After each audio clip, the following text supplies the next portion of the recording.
अस्सलाम वालेकुम नाजरीन, मेरा नाम है नजफ अली और आप देख रहे हो नजफ अली टीवी।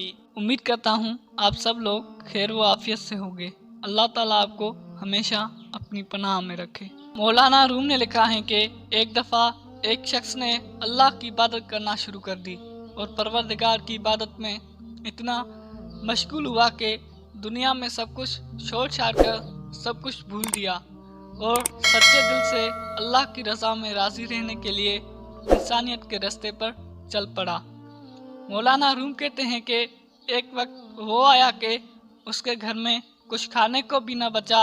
होते होते वो वक्त भी आया कि घर बार सब खत्म हो गया और वो शख्स चलते हुए मौत के इंतज़ार में गलियां घूमता कि अब पल्ले तो बचा कुछ नहीं, तो इंतज़ार ही कर सकता हूँ, अल्लाह संभाल ले। एक दिन बैठा हुआ था कि देखा उसके करीब से एक लंबी कतार में घोड़े गुजरे।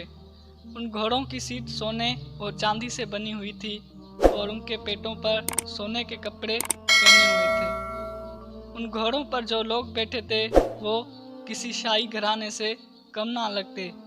उनके सरों पर सोने की टोपियां थी और ऐसे मालूम हो रहा था कोई बादशाह जा रहा है।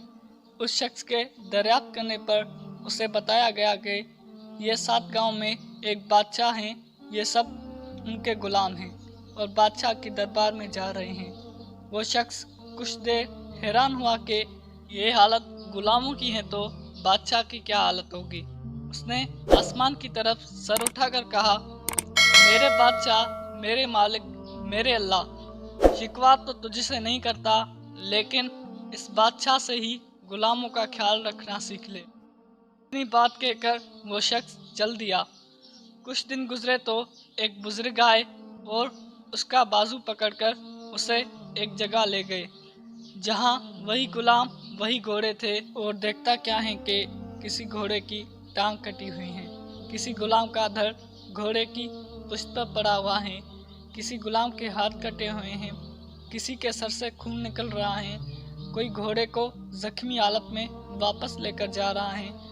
वो शख्स हैरान हुआ और बुजुर्ग से पूछा, जनाब आप कौन हैं और ये सब क्या माजरा है। उस वक्त उस बुजुर्ग ने कहा कि ये वही गुलाम हैं जो उस दिन सोने में लिपटे हुए थे और आज ये एक जंग से वापस आ रहे हैं, इसलिए उनकी ये हालत है। मुझे ख्वाब में बस इतना कहा गया है कि इसे कहना बादशाहों के लिए कुर्बानियाँ देना भी इन गुलामों से सीख ले।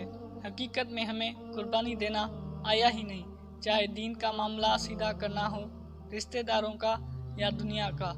जिस दिन हम कुर्बानी देना सीख लेंगे दीन के लिए, अपनों के लिए और दुनिया के लिए, उस पर तवक्कल करना सीख लेंगे, उस दिन शहंशाह अल्लाह रब्बुल इज़्ज़त हमें ऐसी बादशाह अता फरमाएगा जो कभी ख़त्म ना होगी। उम्मीद है नाजरीन इस किस्से से आपने सबक हासिल किया होगा। उम्मीद करता हूँ आज की हमारी वीडियो आपको पसंद आई होगी। वीडियो पसंद आई हो तो वीडियो को लाइक करें और हमारे चैनल नजफ अली टीवी को लाजमी सब्सक्राइब करें। ज़िंदगी रही, सेहत रही तो मिलेंगे अगली वीडियो में। तब तक के लिए अल्लाह निगहबान।